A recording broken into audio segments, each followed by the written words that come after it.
Hello and welcome back to the Pretty Passionate Podcast. I am your host, Dr. Ruth, and it's a pleasure to be joining you talking about everything that we're discussing in our favorite group chats.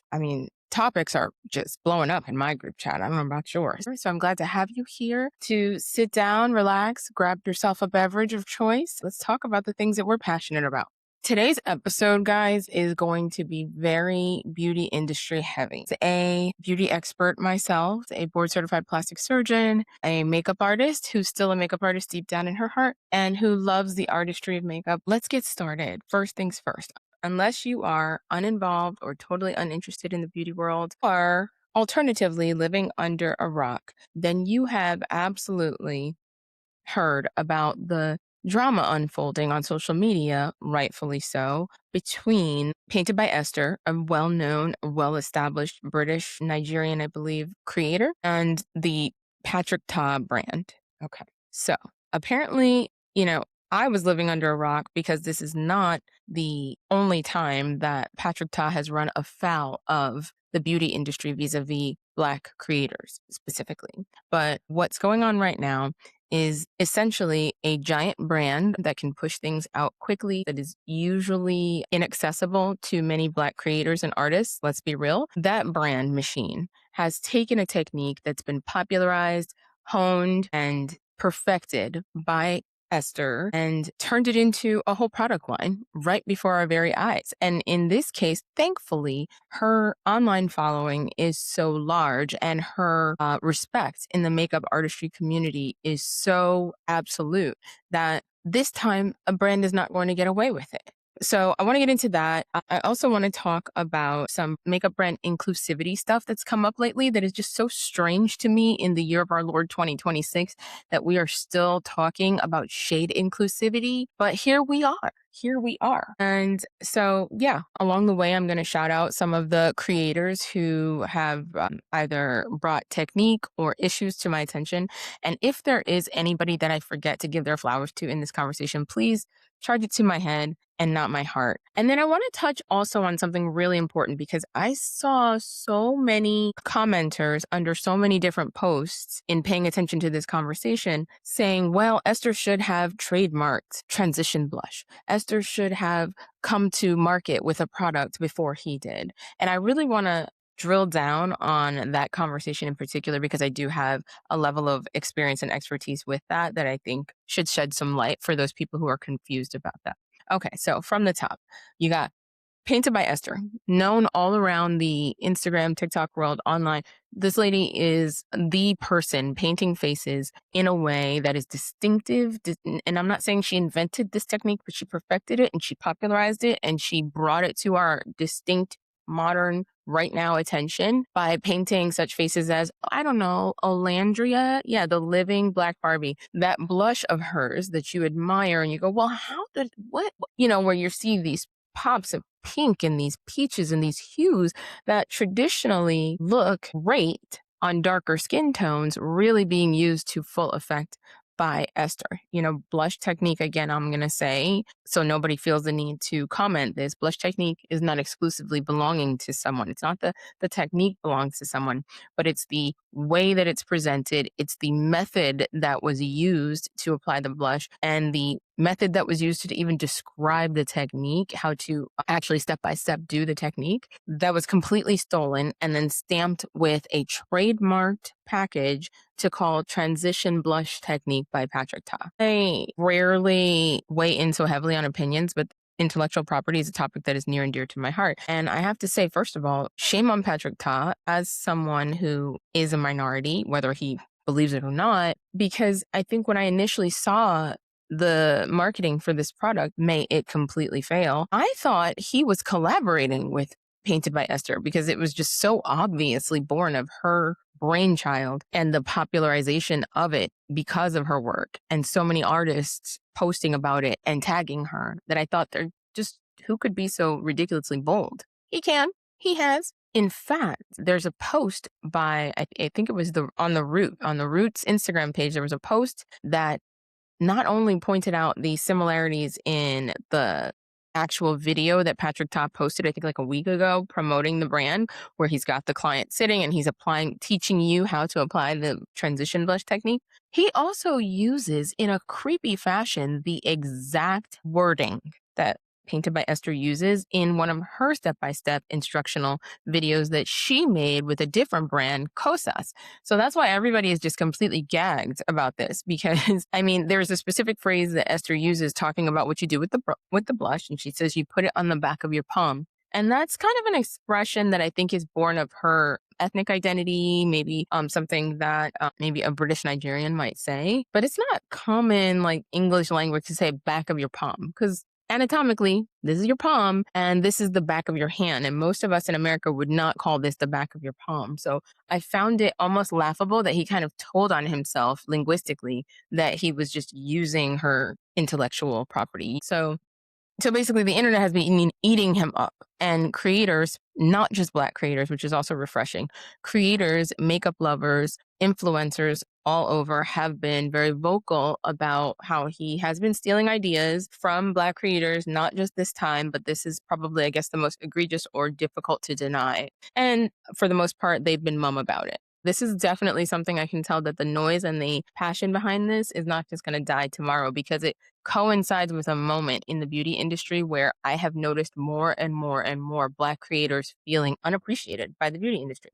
And let's be real, beauty standards obviously don't belong to Black women in terms of what's imposed on us as what's considered beautiful. But Black women have existed in this world in such a way as to create our own beauty standards, to create our own workarounds. When cosmetic companies were completely ignoring us, we were doing things like using lipstick as blush and eyeshadow and things like that, because we didn't have a variety of shades that worked on our skin tones that had the same color drenching that they have now. And I felt like, sometime in the early 2000s and 2010s that we were starting to come out of that, and companies were understanding how underserved Black women were with regard to cosmetics. And we started to move away from smaller brands being the only place where you could get foundation that came in the right shade, like Fashion Fair and Black Opal. Shout out to those brands who have always served Black women and served them well. And I still use those products when I can get my hands on them. Milani Cosmetics, it's another one that has always catered to a darker skin tone. But outside of those smaller drugstore brands, Fashion Fair's always had a cosmetics counter at maybe like Macy's, if you don't remember. But there was a point, I feel like, in the 2010s where beauty brands kind of woke up all at once and were like, oh, we would like the Black dollar. And I think there is no question that it coincides with the preeminence of Black makeup artists on Instagram in the 2010s, like 2015, 2013, that space. So many Black makeup artists were coming up and making Instagram what it is today, which is a money-making machine, by influencing before influencing was used as a word to describe what they were doing, which was tutorials, showing you how to use product. I was heavy into this in the 2014, 2015 era, doing YouTube videos, and people were just like out here passionately showing people like these makeup brands exist for us. They have great colors. They have good color payoff was one of those buzzwords that we were constantly using. But the point is that it has been going on a long time that Black women have been ignored by the beauty industry. And then when companies that took a step out on faith and experienced tremendous success by experimenting with color inclusivity took off big, that's when you started to see so much more shade range at your regular Sephora. You wouldn't see the full shade range for most brands. It's just a few. And I'll give you a classic example in case y'all forgot. Fenty, Rihanna, built $1 billion cosmetics brand. The way she entered and smashed into and dominated an extremely saturated and crowded space and came to the preeminence as a billionaire that she is simply by being inclusive. She did shade inclusivity as a launch. She did not do what other brands do, which is like, we're going to get started and then we're going to go ahead and include other colors, maybe if there's, budget for that and demand for that. Well, how can you have demand for a product that you don't create? You can start with your shade range for what you think is the majority and average skin color range, exclude darker skin tones, and say there's no demand for it. But the lack of demand is created by the lack of existence. Once those colors were created, Rihanna proved the lie to all of that ridiculous exclusive thinking. And brands started to actually copycat her, which is how I thought we got to a point where we understood that in the beauty industry, Black women invest in their appearance. Black women invest in cosmetics, skincare, and makeup as much as, if not more so, than their counterparts. The numbers don't lie. Nails, hair, and makeup. It's just a thing that Black women historically have invested lots of dollars into. So, to say the least, to be at a moment particularly highlighted by a creator that I'm absolutely obsessed with. Her name is Gloria on Instagram. She is a fabulous deep tone beauty. I mean, she's just gorgeous. I love to look at her. She almost doesn't look real. She's got over 1 million followers, 1.1 million followers to be exact, on Instagram. And she's been doing a series where she calls out brands who probably send her product for being ridiculously color exclusive and not acknowledging and not expanding their color range. She will demonstrate on her skin how ashy, pale, or not deep enough these bronzers are, these blushes are. She recently called out Makeup by Mariel for making a very ashy pink blush. And then she also called out Hourglass for an ad campaign featuring a model whose name escapes me, but think about a model who is about the skin tone maybe of Alec Weck. And she's right smack dab in the middle of the ad campaign that is sitting on the shelves at Sephora. And to her disgust, when you look at the actual products available from this launch, there is nothing even close to being in her shade range, or more confusingly, even in the shade range of the very model featured at the center of this ad campaign, which means that when they did this photo shoot, presumably, they used makeup that they don't even make to beat the face of a woman who they were going to center for legitimacy in this ad campaign to, I don't know, to just have like a United Colors of Benetton ad that makes their product more appealing to some. I don't know, but it was a very confusing choice, but that's not something that is uncommon. I just am kind of fed up that in 2026, we're back here. I feel like we have rewound the beauty industry clock 10 years.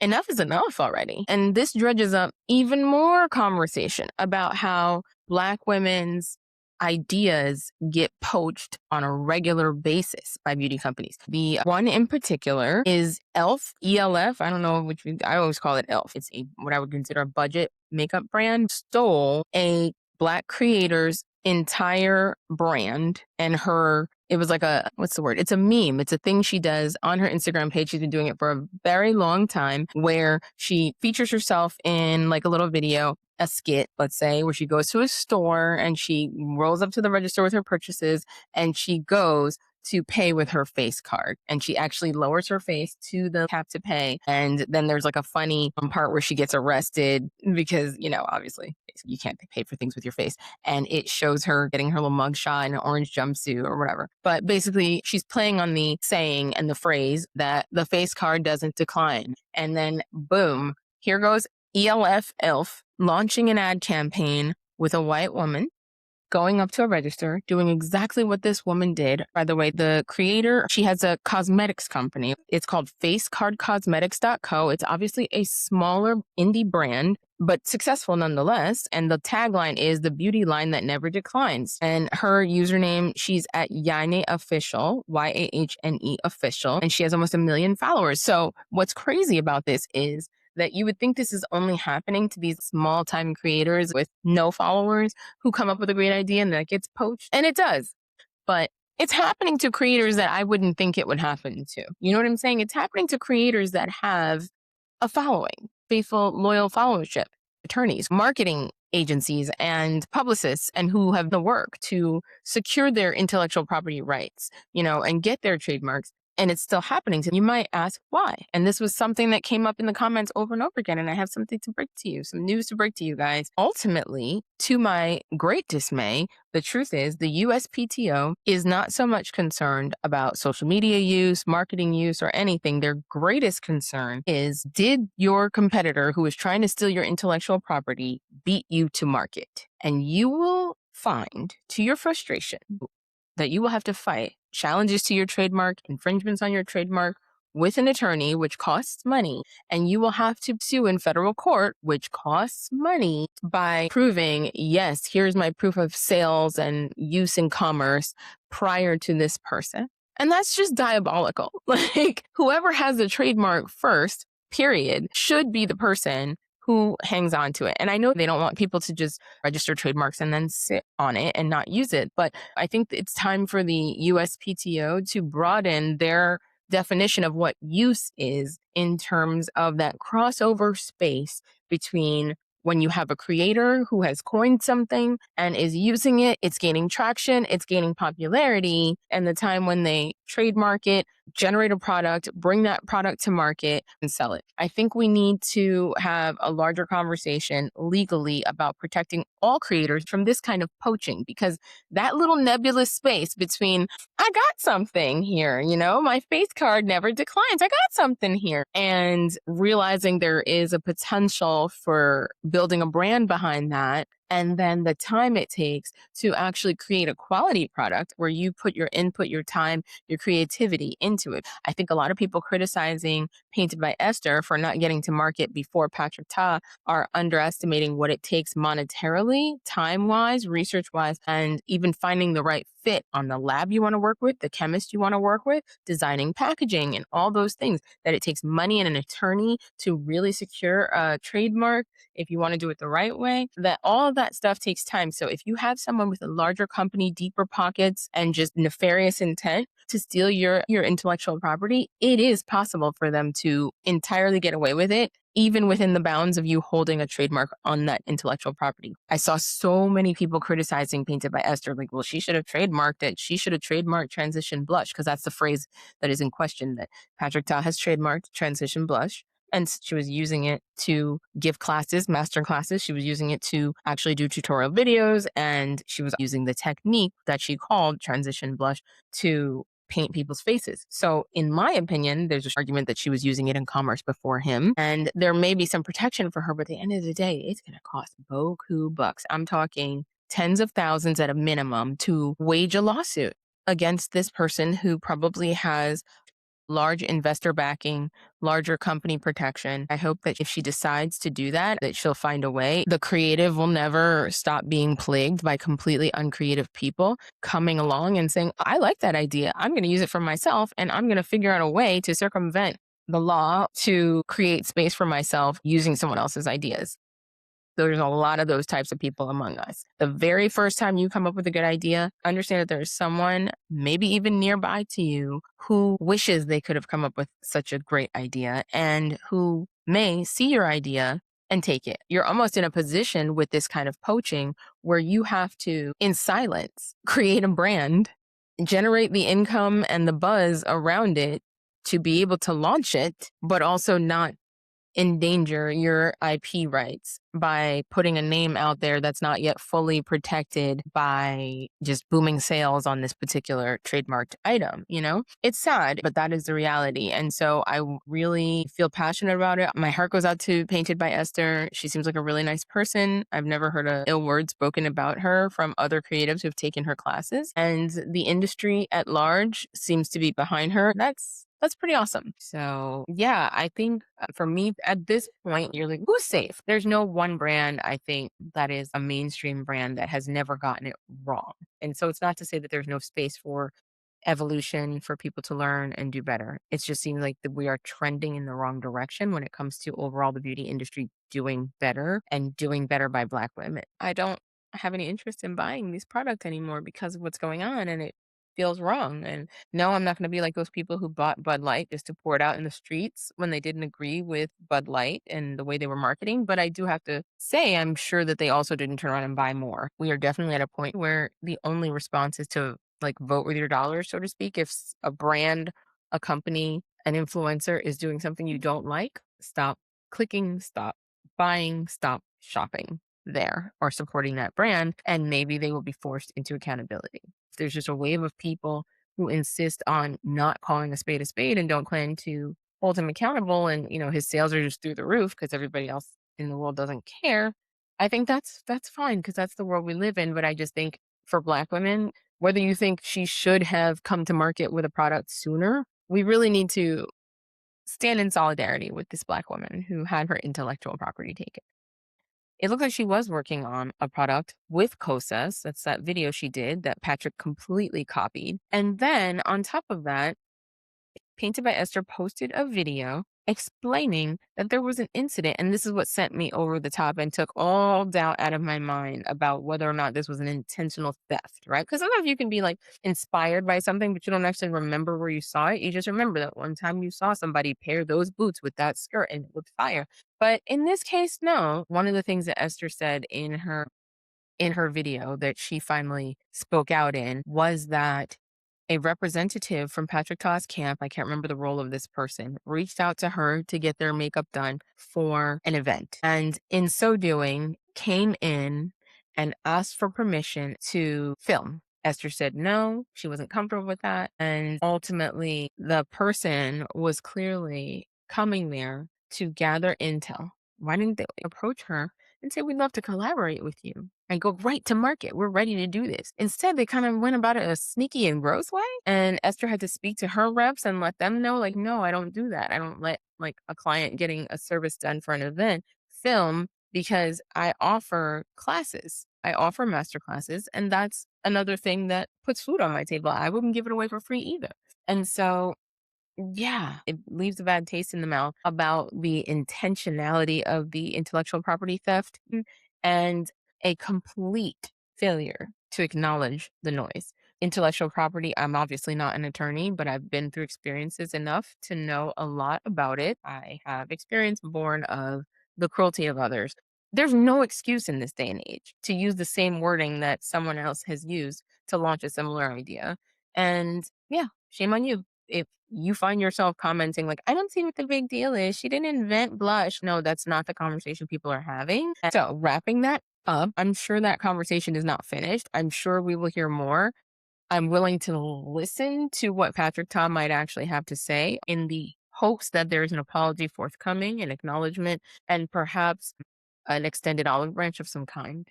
And if not, may the product fail. May it just sit there and get dusty on Sephora shelves.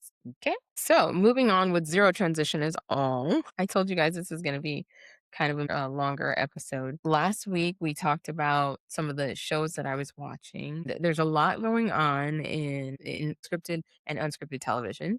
There's a lot going on in the Bravo sphere. I'm not going to get into like the summer house of it all, although I will definitely be watching the conclusion of this to the reunion and whatnot. But in the world of Bravo, what is catching my interest more and making me chuckle a lot more is the Real Housewives of Rhode Island. It's like a fun circus, you know? In the best way possible. It's giving early New Jersey. It's giving an authenticity, I think, that has come to be missing from some, I guess, of the Housewives franchises. In particular, I'm thinking of like Beverly Hills and how like the women on there have definitely reached a level of stardom where they probably pick and choose very carefully and curate what they share. And I mean, I guess that's their right to do, but it makes for boring television. So do with that what you will. But with the Real Housewives of Rhode Island, there's some standouts, man. There's some standouts. And the dynamic between them, I will always say, I would take a cast that actually goes back a while, like actually knows each other over a cast that was kind of stitched together through, random auditions. Because I think just like the drama, it gets deeper, and the drama is more authentic. It's not put on. It's not someone just looking for a fight for the cameras. It's like, no, I've been knowing you a long time and you do this all the time. Those kinds of arguments. The fight that happened, so it started with the fight that happened between Kelsey and Rosie. And, that kind of occupied a lot of the drama space for a lot of the episode. But you could tell that there was something brewing between Liz and Joellen and Liz and Alicia, even as this other drama was evolving, unfolding, and exploding in the episode. And toward the end of the episode, man, we get to a part where the main conflict is, okay, at some point when they were sharing in a round table some of their hurts in life, dear Alicia, my favorite on the show, honestly, she's giving first season Teresa Giudice. Before Teresa got uber famous, this was the kind of like harmless, just whimsical person who's just being authentically themselves that I feel like was coming across. From, her whimsy to her anger, I feel like it was all genuine. So anyway, Alicia. Alicia shares that when she was younger, her dad, he got divorced from her mom and he sold the house out from under them and they were homeless. She used the word homeless to describe her situation where they ended up basically bouncing from house to house with family until they could get back on their feet. Now, Liz, who is, I think, the oldest, yeah, and she admittedly is the oldest cast member, is best friends with Alicia's older sister. So for some reason, probably trying to protect the family, I think is what she said in a confessional. She jumps right into Alicia's emotional moment and is like, "You were never homeless. Never homeless. You have a beautiful family. They would never allow you to be homeless." My Rhode Island accent is horrible, but it was just the way she said it just cracks me up because I do like Liz and I do find her fascinating. So that hurt Alicia. It pissed her off. And so they're in a car ride, her and Joellen and Liz. Somehow it comes up because Alicia is talking to Joellen about some mama drama that they discussed and stuff. And then Liz and Alicia start getting into it. Joellen is from the back seat trying to cool down the situation. And the night before, Joellen was at dinner with several other couples discussing the incident and didn't have necessarily the same passion behind defending Alicia that she does now in the car. And that is bugging the crap out of Liz. So we see that like this is going to boil over into next week. The whole dynamic as they ride on their way to see Rosie's husband, a Frank Sinatra tribute performer, sing live at a club. It's fantastic. And I haven't even touched on all of the things that are like completely unhinged and wonderful about the show, like Alicia and her crackers, Alicia and her dolls. Yeah, Alicia, again, is one of my favorites. Liz and her extremely uncanny resemblance to Dolores Catania. I mean, when they're side by side, it cracks me up. I mean, from my plastic surgery view, these are two individuals who really, I mean, even without surgery, they just looked alike. I know they said they went to the same surgeon or whatever, but there was a baseline resemblance there, which is funny because they're not even ethnically the same. I think Liz is, I forget what the other half is, but she's half Syrian and Caucasian. I don't know what variety. And Dolores is Italian, but they have such a similar aesthetic. It's hilarious, but they're apparently very good friends. So, that saying that they say you start to look like the people you're hanging around a lot, maybe that's what's happening here. Anyway, if you are not somebody who has like been into the Housewives franchise of late, because maybe you, like me, are exhausted of the level of glam and over the topness that has started to take over a little bit, like with Dorit being late 'cause she's in glam and people refusing to film because their glam squad didn't make it like K Michelle did. If that's kind of off-putting to you and you really have just been over that crap and really just wanted to see more of, the whimsy, the funny stuff, the relationships, the marriages, all that, then Real Housewives of Rhode Island comes with a 10 out of 10 recommendation for me thus far. Because refreshingly, yeah, they were designer. Yeah, they were nice things, but nobody has been like caught up in it. And I know this may evolve as they become famous. Their lives are going to completely change. That's for sure. But I know I really like them. They're charming. So check it out. If you are somebody who maybe you were used to be into those, like, and you kind of put them down because everybody became like such mega stars that it was not so fun anymore. This is good. Yeah, so that's my plug for Housewives of Rhode Island. Nobody's paying me to say this, but just entertaining television. And if you're someone like me, a type A, high stress person, with a lot going on, shows like that are almost like a passy. They just soothe my nerves because I just enjoy the aesthetics, the beautiful homes, the gorgeous interior design, the fashion, the hair, the makeup. My brain gets quiet when I'm watching these shows and I enjoy it. Last but not least, because we're going to do a recap of the ninth episode of The Testaments, which is the Handmaid's Tale spinoff. I should have said it's at the top, but there's going to be spoilers for not only The Testaments, for everything leading up to episode 9, but also elements of The Handmaid's Tale that made their way into these episodes.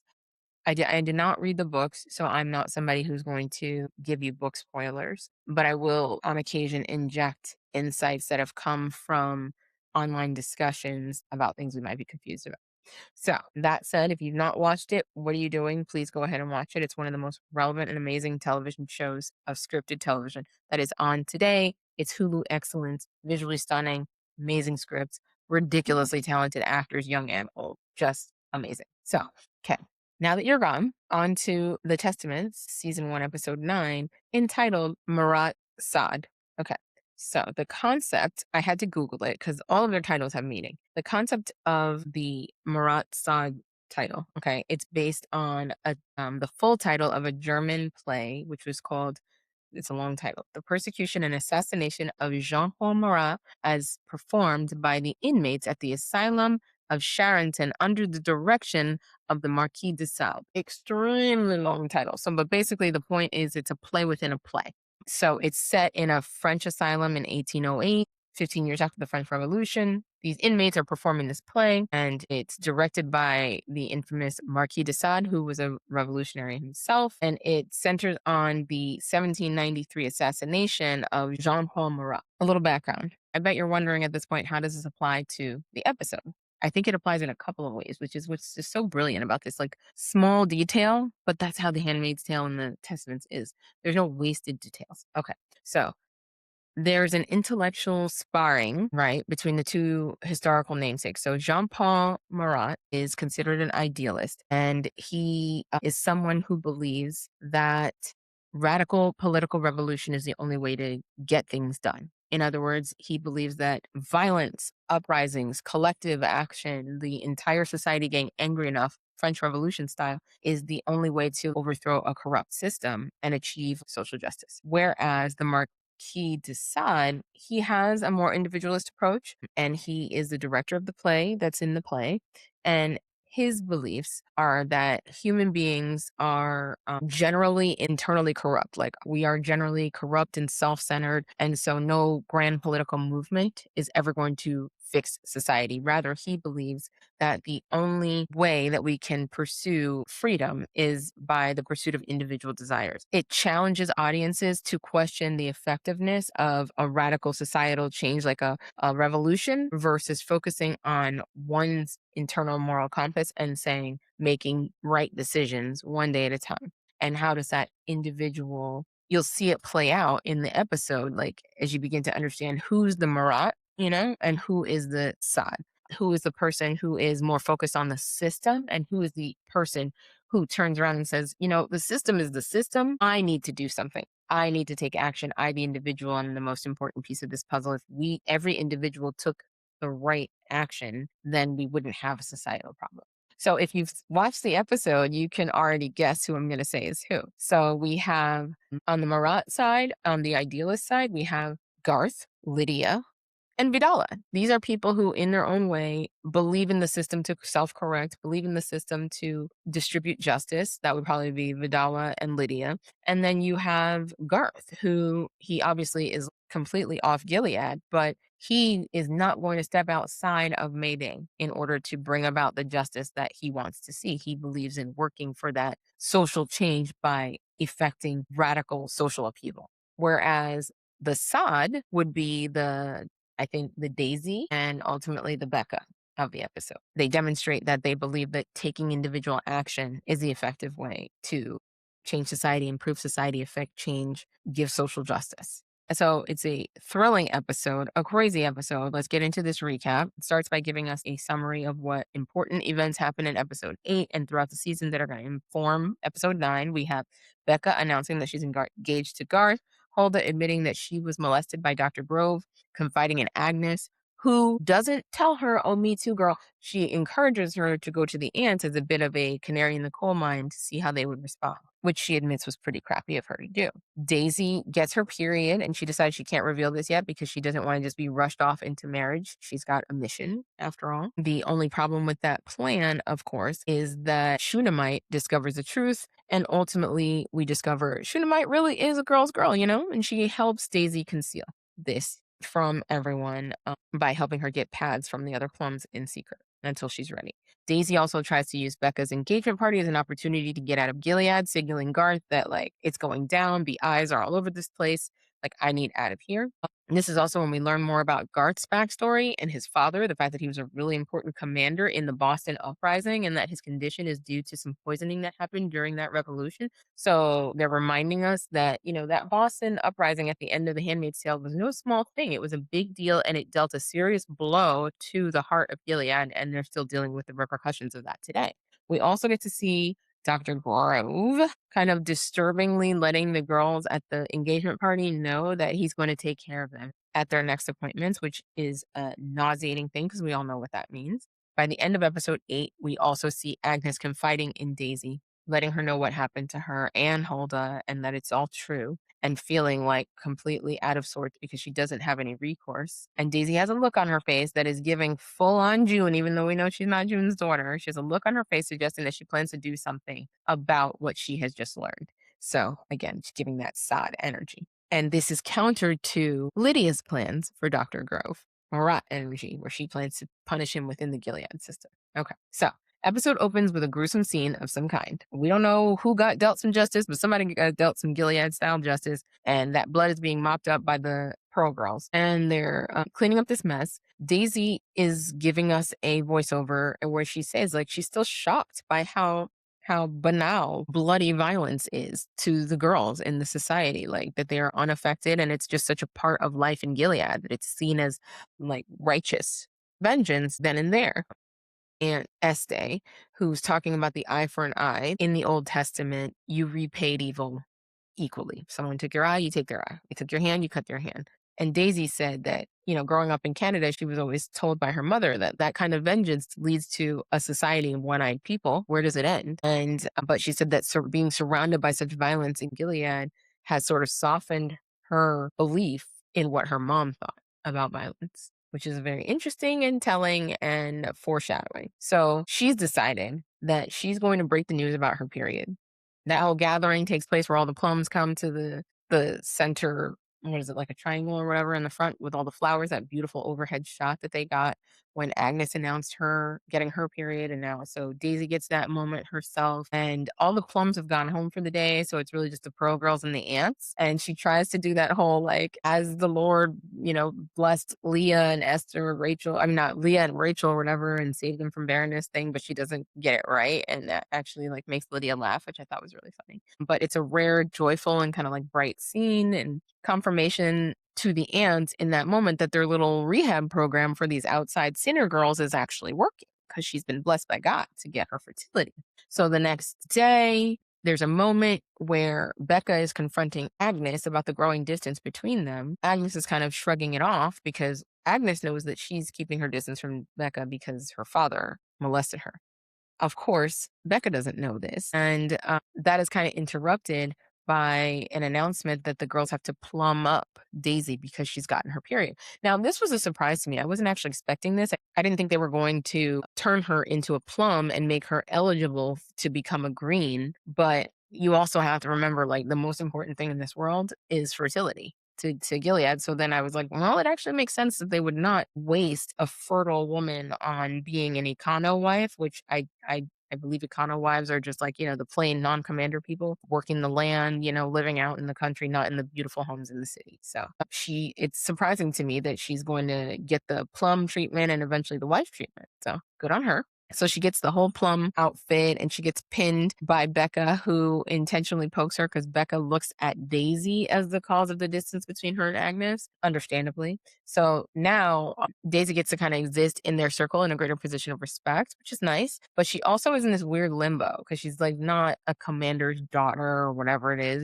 She's not one of the connected plums. So it's interesting. But it's also at that point where Daisy's plan for immediate vengeance against Dr. Grove becomes clear because Aunt Este announces, "You're going to the dentist." So I was like, that's why she revealed she had her period, because she knew the process that they go to the dentist for beauty treatments for their teeth so they can be very eligible for the marriage. So although she seemed to react like it was abrupt for her, she's like, all right, cool. Today's the day, then today's the day. Plans in action. They get to Dr. Grove's office. Agnes volunteers to go with her because poor Agnes, she knows what's going to happen to her, or she fears what's going to happen to Daisy. And I guess she wants to be there as emotional support or what have you, in case that goes down. Whatever reason, Agnes wants to be with her, goes with her to the dentist. And there's a lot of tension in this scene. We're in the room with just Dr. Grove and Daisy, and he's talking, making his usual chit chat, but his chit chat resulted in groping when it was Agnes. So everybody's kind of waiting for that yuckiness to happen.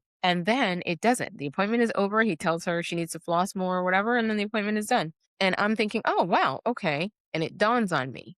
He did not touch her because, being no fool, he understands that she's from Canada. She has a lot more experience than the Gilead raised from toddlerhood girls.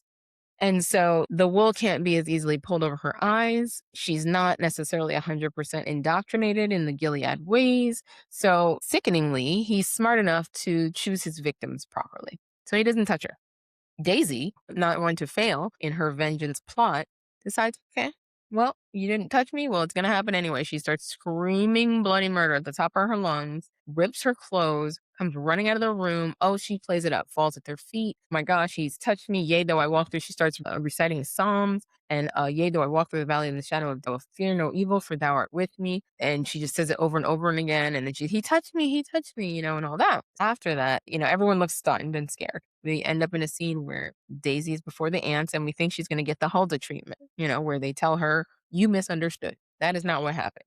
So Vidala was leading these proceedings and is about to try to give her the same line of BS she fed Hulda. And Daisy's like, oh, no, no, no, no, no, no. You forget I'm not from Gilead. I have foreknowledge of this kind of thing. And he put my hand on his penis. She says the P word and they're like shocked, but they remember where she's from. And she's like, and she reminds them, like, you got to ask about me. I'm not from Gilead. I know that what he did is molesting and it's not right.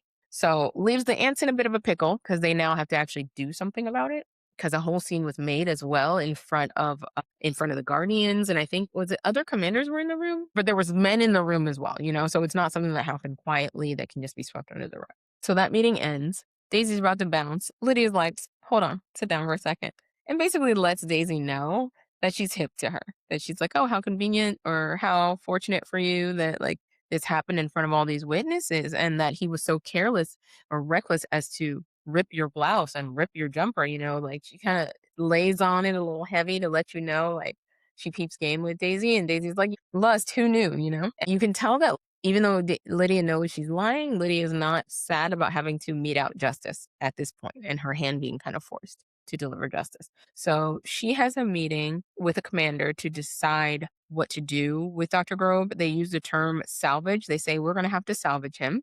And they say it as casually as they say, like, we're going to have to, he needs a filling for that cavity. Or like as casually as they say, like, yeah, I forgot to get a straw with my beverage. Like, it's like no big deal. Salvage means execute him in a horrific way, meaning the girls are going to get their pound of flesh. Literally, that's what they mean. Like he's going to die a horrific death and the girls are going to get their pound of flesh. And the only note that Lydia has is, okay, let's put this off until after Becca's wedding because we don't want the horrific death of her father to overshadow her wedding. And I think that's fair because Becca hasn't done anything. Becca's possibly a victim in all this, maybe even a victim of her father's, right? And so I think that was the right decision. So then we end up at Becca's house. Garth is over for dinner with Becca's mom and with Becca. And she's just making chit chat, small talk about pot roast, Gilead wife style. And the dad, Dr. Grove, walks in and he clearly looks flustered. He's had a day, I'm sure, and the mom goes to speak with him privately and then he tells her what's going on. And then at some point, I guess Dr. Grove decides it's better to just come clean with Garth and tell him what's going on. That some crazed girl accused him of touching her and how it's a baseless, horrible accusation. And there's no truth to it because I did not touch that girl. He keeps saying that, which gross is actually true. But sir, that also doesn't make you innocent, you filthy McNasty. It just means that you can say with a straight face and maybe pass a lie detector test saying I did not touch that girl. But it's like something comes over Becca, you see in her face when he tells them about this accusation. So Garth leaves in a hurry. Shockingly, the next day though, Becca comes in and she's like guns a-blazing for Daisy. You're accusing my dad, you're lying, and all this. And this is the point where I wavered back and forth between like, okay, so I guess she really hasn't been molested by her dad. Like this is the point where I concluded because she's so not believing that he did this to Daisy. And I was like, no, the psychology of abuse is not that. She may well have been abused by this guy for years and she just thinks it's their relationship. It's their special thing they do, which is so freaking nauseating to say, but that can happen where he convinces her she's his special girl kind of thing inside of their relationship. And, heaven forbid, but, mom might be aware of their special relationship and looking the other way, which gag me. But nonetheless, she strolls in, stomps into school, tries to yoke up Daisy for half a second. Agnes pulls her aside and lets her know this is not a lie. No, no, no, no, no. This is true. I know. How do you know? Because it's happened to me. And that's when you see something come over Becca's eyes, like recognition, horror, shock, regret. I don't know.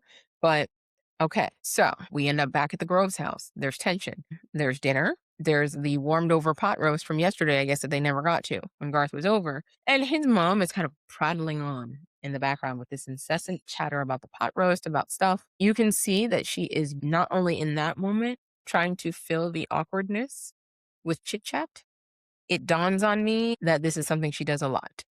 She fills the awkward silences in her house with prattle about nonsense that concerns the Gilead wives. And I felt in that moment like, ill. No. Not only is Becca also a victim of her father's disgusting behavior, her mother knows about it. Her mother knows about it and chooses to look the other way. And that's why, in the midst of this horrible situation, we're talking about pot roast. That was just my gut feeling because these things happen. And especially in a world where women are powerless like Gilead, oh, I'm sure that kind of thing would happen and that the wife would look the other way and she would just try to maintain the status quo. So in that scene, there's a point where Becca's dad can't stand Becca's silence, which is weird, right? His wife is talking nonstop, but the silence that bugs him is Becca's. Say something, he says to her. And Becca asks him a single question. Did you touch that girl? Or, is it true? And he again leans on the truth that technically exonerates him, but we know there's more behind that truth. And he says, I did not touch that girl. And Becca gives him a look of such deep understanding. And yeah, it was just like nail in the coffin for me. Like, yeah, he definitely was touching Becca, and Becca knows her personal history. She knows what happened to Agnes, and so she has every reason to believe that Daisy is telling the truth and that her dad is a monster who has not only been touching her but is now touching everybody he encounters, and he needs to be stopped. So fast forward to we're in Becca's room with her. She's trimming the ends off of a bouquet of flowers, I guess she got for engagement, and putting them back in the vase with a nice heavy pair of shears.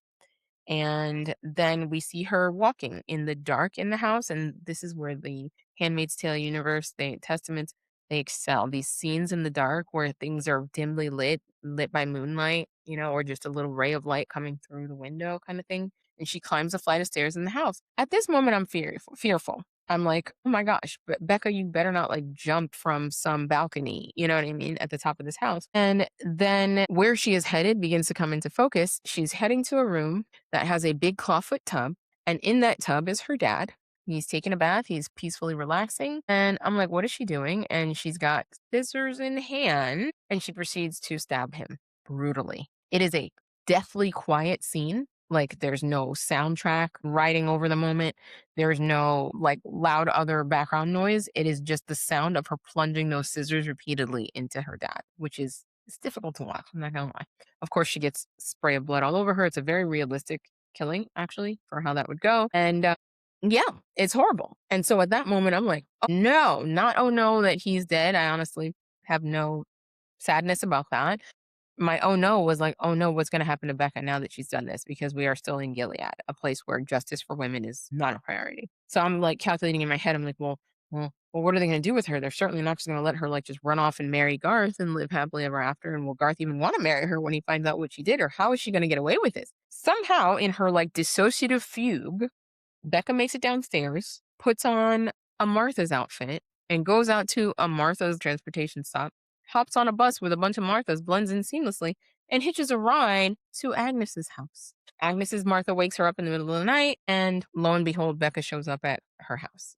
Crazy stuff. So I'm like, is she just stopping by to say goodbye as she makes her way out of Gilead or something? Like, what is she doing? But it's clear in their conversation and interactions, Becca's no longer inside there. Becca is somewhere inside of the inside of her head, safe and away from the horrors of her life and what she just did. Agnes is completely shocked. She's covered in blood.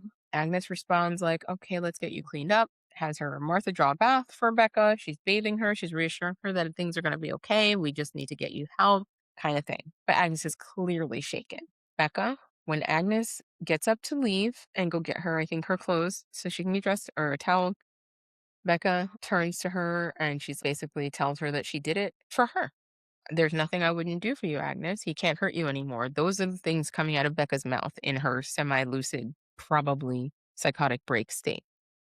And at this point, we're wondering what the heck is going to happen, right? Like, is she going to run away? Is Agnes going to run away with her? Because she asked Agnes to run away with her. And there's a moment where I think Agnes is considering it. Not because I think Agnes is in love with her, but because I just think maybe, Agnes doesn't love where she is right now in life. She's got to marry that horrific commander, Warden. So, yeah.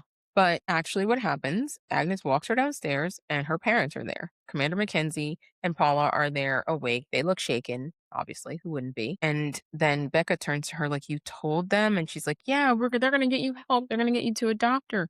Garth walks in that moment. I'm like, okay, reassured that it's Garth, her fiance, because we know he's Mayday and he's not just going to shoot her in the head, right? So Garth walks in and he tells her, "Come on," and he leads Becca away gently, like, okay. And Agnes agrees to this because in that moment, she believes that the best thing for Becca is to get psychiatric help. Once outside, they're walking down that beautiful walkway. And oh my God, I played this back twice when I watched it the first time, and I played it back twice when I watched it a second time. And this scene is like crazy. In the distance and then from the top, we are treated to such an eloquent movement of people dressed all in black. And these are the eyes. I'm trying to think of a time that we saw the eyes before, and I believe it was in The Handmaid's Tale. So we know we've seen before that they conceal their identities because that's what helps them move about and be kind of the eyes and the ears of the Gilead government surveilling the people. So the eyes swoop in this lyrical movement. They come around this it's like an island of plants. You can't see them. And it almost looks like one column of a person. And then they split. And it's almost like a dance where they come around the plants and rejoin. And we're treated to an overhead view of them rejoining, getting in formation, lining up to grab Becca and shove her into the back of a van. At this point, Becca starts screaming, begging, pleading, screaming for Agnes, just screaming for Garth, trying to get out of the situation. And Agnes is the person she screams for. Inside the house, Agnes, hearing the screams, is like, "I thought you called the doctor." Her trust is now betrayed in what happened. She's upset. She tries to go outside. To her credit, her parents don't allow her to go outside. Obviously, what was she going to do anyway? Stop the eyes? So they don't allow her to go outside. And she looks crestfallen that she trusted her dad. I don't think she trusted Paula. I think she trusted her dad to do what said he was going to do. She trusted her dad to call the doctor. He called the ice. And the last scene of the show is the sealed van or box truck driving off with Becca screaming in the back. It stressed me out in the best way possible. I had a few thoughts. One, terrified for Agnes, obviously. I'm like, oh my gosh, what are they going to do to this girl? Because one thing we know about Gilead is there are fates and punishments that are actually worse than death. There are things that they do to women in particular, disobedient women, that some would say a merciful bullet would have been preferable. You know what I mean? That's how they move. And so I'm over here in my head in my index of punishments that I've seen in The Handmaid's Tale. Like, what would they do to a person who committed murder? Cut off the hand? That's probably not even severe enough. She killed he's not a commander, but he was a prominent figure. He's her father. Patricide? Well, how are they going to punish that in this fundamentalist, crazy, violence-driven theocracy? So I don't know. But one thing that dawned on me while I was busy worrying about her was, but she's fertile. That like it echoed in the back of my mind, but she's fertile. And we saw over and over again in The Handmaid's Tale, one thing they're not willing to waste in the country of Gilead is the possibility of having a baby, making a baby. You see them punish Gilead's handmaids in such horrible, cruel ways, but they never kill them because they still want that incubator. They still want that womb that may potentially carry life because the most important thing in Gilead is making babies. So I have concluded, and I don't see them wasting her fertility by killing her or sending her to the colonies. I don't even think they're going to waste her on like, oh, now you're demoted in society and you're going to be an econo wife. No, no. I think hear me out. I think they are going to turn Becca into a handmaid. Mark my words. I don't get teasers, previews, whatever. And there obviously were no previews for the next episode. This is just a hunch for me. Like, what would be a punishment worse than death for Becca? Someone like Becca, who we know is gay, and someone who did something that they would find as abhorrent as killing her abuser. And yeah, they'd put her in a position to be perpetually, monthly essayed by some dude. Yeah. That would sound about Gilead. And in the process, they would get a baby, which is what's most precious to them. So We haven't seen any handmaids. We haven't seen the Red Center. I suspect we know they exist in their world, but they're probably keeping them all at the Red Center. Maybe they're not going to find her there, assign her to a family, and make her churn out babies. Who knows? There's also a part of me that thinks that we won't learn this season what Becca's fate is. It's possible. We have so many other things to address and wrap up. I thought we were going to get to weddings by the end of the season, but we've got one episode to go. And even though it can be lengthy, they can't wrap all this up in one episode. So we'll see. And then final thoughts on this. Remember that Marat saw the title. I told you that it appears in more than one way, not just in, okay, how do these people approach revolution? How do these people approach societal change from their different perspectives? Marat represents the idealist. Saad is representing the individualist. Okay, so opposing sides here. Interestingly, when we focus in on the bathtub that Becca's father was in, I learned historically that the real life Jean-Paul Marat, the idealist, he spent most of his life in a medicinal bath because he had a horrific skin condition. They believe it may have been eczema, psoriasis, something. He had a horrific itching skin condition, might have even just been a fungal infection, right? That relegated him to have to constantly be soaking in a medicinal bath in order to just function, in order to just like be a person, not constantly, I guess, scraping and scratching at your skin. And so he would have visits with people in his bath. So it was a very common scene for him to be in what I imagine was probably a clawfoot tub. And interestingly, as what happened in the episode, he was killed like Becca's father, a person who did not believe in his message, did not believe in his idea of revolution, snuck into his home and stabbed him in his medicinal bath. So I don't know. I thought that was super interesting that not only did they borrow from the name of the play, the themes of the play to frame the behavior of the characters inside of the episode, they also gave one of the characters the exact same death as the idealist in the play, which, not gonna lie, okay, and then I'm done, I swear. I was like, are the showrunners, the creators, the writers trying to message to us, in today's political climate, in whatever way that you believe or don't believe that the stories in The Handmaid's Tale apply to the changes that have been happening lately in society? Are they telling us, without telling us, that the idealist is dead? Marat is dead. That the concept of waiting for society to change at large is dead, and that instead we need to focus on individual actions. Because, right, in the end, the idealist is killed, the individualist lives. Are they, in some very subtle but brilliant way, nodding to the individualist who takes action, who decides that it's my job on today to affect as much change as I have within my reach? We don't know. Maybe Bruce Miller will give an interview later and someone will ask him. Maybe, maybe. Or maybe I'm just overthinking it. I don't know. But this is my analysis of the episode. And this draws to a conclusion this very hefty episode of the Pretty Passionate podcast. I hope you enjoyed the recap. I hope you enjoyed our discussion about beauty. I hope you enjoyed our group chat today. Please like, comment, subscribe, follow the pod on wherever you're listening to this podcast. We have video on YouTube. And then also, please share this podcast with someone who you think would enjoy the content, enjoy the discussions. Welcome them into our group chat. Next week, we will be continuing our discussion on interesting items from the Bravoverse, particularly focusing on Housewives of Rhode Island, because I think they're just hilarious. And also, I want to see how this whole beauty, IP debacle plays out. I'm sure I'll have updates for you next week, among all the other things that are going to happen in our crazy world as soon as I stop record. So it's been a pleasure. Talk to you soon. Bye.